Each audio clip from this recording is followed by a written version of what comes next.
Hello everyone, কেমন আছো তোমরা সবাই? আশা করছি সবাই খুব ভালো আছো আর আমিও ভীষণ ভালো আছি। তো দেখো, আজকে হচ্ছে বুধবার। এখন ভ্লগটা স্টার্ট করছি। তোমাদেরকে পুরো ব্যাপারটা বলে রাখি, আর তার আগে বলে রাখি আমরা এখন বেরিয়ে পড়েছি হচ্ছে মুঘলসরাই যাওয়ার উদ্দেশ্যে।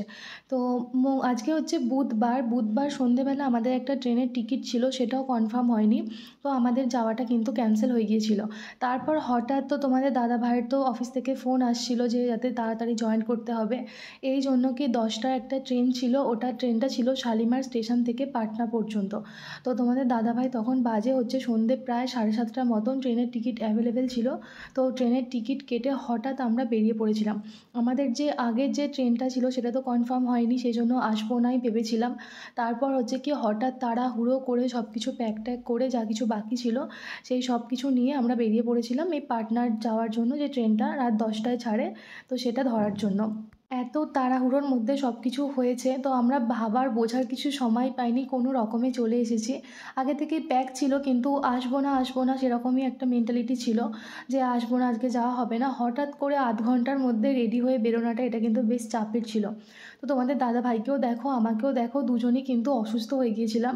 যখন বাড়ি থেকে বেরিয়েছিলাম ঠিক ছিলাম, তারপর যখন গাড়ি করে আসছিলাম শালিমারে, তো দুজনেরই ভীষণ রকমভাবে মাথা ঘুরছিল, শরীরটা ভীষণই খারাপ করে গিয়েছিল। তো ভাবছিলাম 3টে লাগেজগুলো বেশ যথেষ্ট পরিমাণে ভারী ছিল, আর দুজনে মিলে ট্রাভেল করছি একা একা, তো শরীর খারাপ হলে কি হবে না হবে এরকম ভাবনা চিন্তা করছিলাম। তারপর আস্তে আস্তে ট্রেনে উঠে অনেকটা ভালো লাগছিল, ঠিকঠাক হয়ে গিয়েছিল। আর এটা এসি 3 টায়ারের টিকিট ছিল। আর লাগেজগুলো যেহেতু প্রচুর ভারী হয়েছিল, তো আমরা ভেবেছিলাম স্টেশনে এসে তারপর ওখান থেকে কাউকে কুলি বা কোনো গাড়ি নিয়ে নেওয়া হবে লাগেজগুলো নিয়ে যাওয়ার জন্য। তারপর দেখলাম কি একদম স্টেশনের সামনেই আমাদের ট্রেন দিয়েছিল, আর আমাদের বিশেষ হাঁটতেও হয়নি, সামনেই আমাদের বগিটা ছিল, যার জন্য আমরা নিজেরাই ক্যারি করে উঠে গেছি। তো এখন প্রায় বাজে হচ্ছে রাত 10টা মতন, আর আমরা খাবার বাড়ি থেকে নিয়ে এসেছিলাম। তো এমনি বললাম না, আমাদের আগের ট্রেনে আসার কথা ছিল, তো সেই ট্রেনটা সব কিছু খাবার দাবার রেডি প্রায় হয়েই গিয়েছিল। তো তারপর বললাম যে টিকিট কনফার্ম হয়নি, যাব না। তারপর আবার যখন এই ট্রেনের টিকিট কেটে আসা হলো, তো খাবার তো হয়েই গিয়েছিল। তো দেখো, লুচি আর আলুর দম বাড়ি থেকে খাবার নিয়ে এসেছিলাম, তো এটাই এখন খাবো। রাত হয়ে গেছে, খাওয়া দাওয়া করে শুয়ে পড়বো। আর তো কোনো কাজ নেই, শরীরটা ভীষণ রকম টায়ার্ড লাগছে, শরীরটা খুব খারাপও। আর আগে কয়েকদিন থেকেই তো বুঝতেই পারছো খুব একটা শরীরের ওপর ধকল যাচ্ছে, এই জন্য আর কি। তো দেখো, এখন আমরা হচ্ছে কি সকাল 6টার সময় নেমে গেছি পাটনায়। এখন আমরা পাটনা স্টেশনে বসে আছি, আর এসে দেখি এখানে প্রচুর ঠান্ডা। আমাদের ওয়েস্ট বেঙ্গলে এত ঠান্ডাই ছিল না, কিন্তু এখানে প্রচুর ঠান্ডা। শরীরটা এখনও পর্যন্ত খুব একটা ভালো হয়নি, রাতে ঘুম হয়নি খুব একটা ভালো করে দুজনেরই, তো খুব শরীরটা খারাপ লাগছিল। আর সকাল 6টায় আমরা পাটনায় নেমেছি। এরপর হচ্ছে আমাদের ট্রেন ছিল 11:45টার সময়, তো পাটনা থেকে মুঘলসরাই পর্যন্ত। আর আমরা স্টেশনে বসেই আছি, বসে বসে সব কিছু দেখছি কীরকম কি এটা। আর দেখো, এখানে হচ্ছে কি স্টেশনটা এরকমভাবে মোছা হচ্ছিল, ক্লিন করছিল আর কি। তো এটা আমি কোনোদিনও দেখিনি, তোমাদের দাদাভাই বলছে কি হাওড়াতেও এরকম হয়, কিন্তু আমি কোনোদিনও দেখিনি। আসলে এতটা সময় তো কোনোদিনও স্টেশনে থাকিনি, এই জন্য হয়তো দেখা হয়নি। বেশ ভালো লাগছিলো, তাই ভাবলাম তোমরাও কে দেখেছো কে দেখোনি, তাই তোমাদের সাথে শেয়ার করলাম। তখন সকালে ট্রেন থেকে নামি পাটনায় যখন এসেছিলাম, তখন স্টেশনটা একদম ফাঁকা ছিল, পুরো ফাঁকা লাগছিল। আস্তে আস্তে যত বেলা বাড়ছে কিন্তু অনেকটাই ভিড় বাড়ছে। আর আমরা আর একটা জিনিস দেখলাম, রোদ ওঠার সাথে সাথে কিন্তু ঠান্ডাটাও বাড়ছে। ভোরবেলার দিকে যখন নেমেছিলাম, ভোর বলতে একদম 6টার সময়, তখন কিন্তু এতটা ঠান্ডা ছিল না। যত বেলা বাড়ছে তত যেন ঠান্ডা বাড়ছে মনে হচ্ছিল আমাদের। তো অনেকক্ষণ থেকে বসেছিলাম, টুকটাক কিছু খাবার দাবার খেয়েছি। তারপর তোমাদের দাদাভাই ধোসা নিয়ে এসেছিলো, ওটাকেই খেলাম দুজনে আর কি। তো ঠিক বুঝতে পারছিলাম না কোথায় কি খাবার পাবো, কি খাবো না খাবো বুঝতে পারছিলাম না। আর সত্যি বলতে কি, বাইরে তো আমরা একা আছি, তো অনেকগুলো লাগেজ ছিল, আমি একা সামলাতেও পারতাম না। এই জন্য তোমাদের দাদাভাই খুব একটা দূরেও যাচ্ছিল না, আসলে অচেনা অজানা জায়গা যেরকম হয় একটু। তারপর দেখো, এটাই আমরা আপাতত খেয়েছিলাম দুজনে মিলে।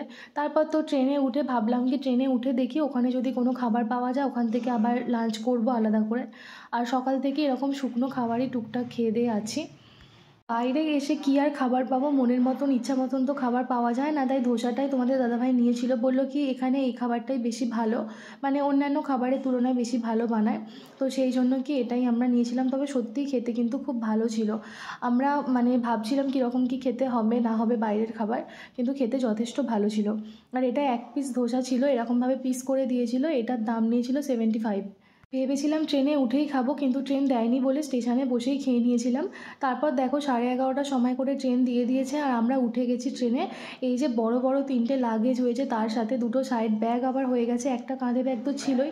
আসলে ট্রলিগুলো এতটা বেশি ভারী হয়ে গেছে না, মানে ওই সিটের নিচে ঢুকছিল না, সেই জন্য কয়েকটা জিনিস বার করে হাতে নিতে হয়েছিল, এই জন্য কি আরও এক্সট্রা ছোট ব্যাগ হয়ে গিয়েছিল।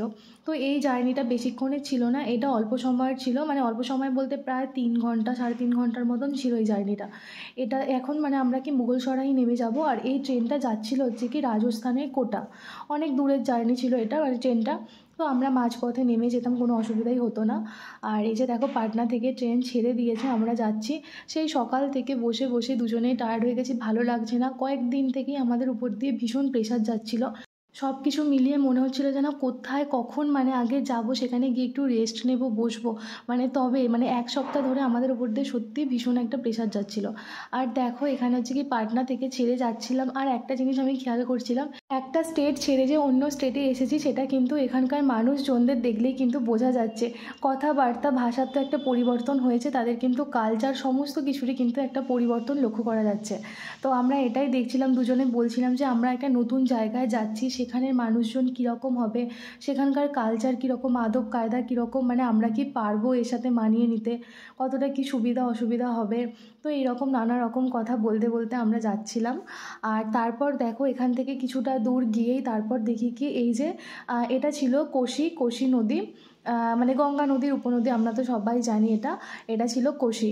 আর কি সুন্দর দেখতে লাগছিল। তো তখন আমরা ভাবছিলাম, মানে এটা দেখছিলাম আর ভাবছিলাম যে উত্তরপ্রদেশের প্রয়াগরাজে এখন কুম্ভ মেলা চলছে, এই রকমই একটা জায়গায় প্রচুর মানুষের সমাগম হয়েছে, প্রচুর ভিড় হয়েছে। তো এইসব কথাই ভাবতে ভাবতে আসছিলাম। আর আমাদের ট্রেনে করে কিন্তু আসতে বেশ ভালো লাগছিল দিনের বেলায় জার্নিটা। আর হচ্ছে কি তারপর দেখো আমরা দুপুরে লাঞ্চের জন্য একটু নিয়েছিলাম ম্যাগি। তো কি খাবো, কিছুই তো খাবার পাচ্ছিলাম না, কি খাবো না খাবো নানা রকম ভাবনা চিন্তা করতে করতে তো ম্যাগিটা সত্যি কথা বলতে আমাদের সবাই নিয়েছিল, এই জন্য আমরাও নিলাম। কিন্তু সত্যি বলতে এতটাই খারাপ ছিল, মানে খুব বাজে এক্সপিরিয়েন্স হয়েছিল এটা একটা। তো সবাই নিচ্ছিল দেখে আমরাও নিলাম যে খাবো, হয়তো ভালোই হবে, যেহেতু এখানে স্থানীয় মানুষরা নিচ্ছে, তো সেজন্য আমরাও নিলাম। তো সত্যি বলতে কি ম্যাগিটা ছিল ভীষণ রকম ঝাল, তোমরা দেখলেই সেটা বুঝতে পারবে। আর একদম পাতলা জল ছিল, আর নানা রকম সবজি দিয়ে ভর্তি করে দিয়েছে। ম্যাগি সেরকম বিশেষ ছিলই না, আর প্রচণ্ড মানে ঝালটা ছিল, এটাই হচ্ছে সবথেকে বড় প্রবলেম। অন্যান্য কিছু সেটা সমস্যা হতো না, সেটা নয় খেয়ে নেওয়া যেত। আর এই ম্যাগিটার দাম নিয়েছিল প্রায় 50 টাকা মতন। আর হচ্ছে কি মানে এতটাই খারাপ খেতে ছিল, আমরা খেতেই পারিনি, মানে এত ঝাল এত ঝাল। তোমাদের দাদাভাই তো একটুখানি খেয়ে আর খেতেই পারেনি, আমিও 2 চামচ খেয়ে আর খেতে পারিনি, তো পুরোটা নষ্ট। তো যাই হোক তারপর দেখো আমরা মুঘলসরাই স্টেশনে নেমে গেছি। মুঘলসরাই স্টেশনের এখন নতুন নাম হয়েছে পণ্ডিত দীনদয়াল উপাধ্যায় জাংশন। তো আজকের ব্লগটা এইটুকুই ছিল, তোমাদের দাদাভাই এখন অফিসে গেছে আর আমি এখন ওয়েট করছি। তো ব্লগটা এখানেই শেষ করছি, দেখা হবে পরের ভিডিওতে। ততক্ষণ পর্যন্ত তোমরা সবাই খুব ভালো থেকো, সুস্থ থেকো আর সাবধানে থেকো। টাটা।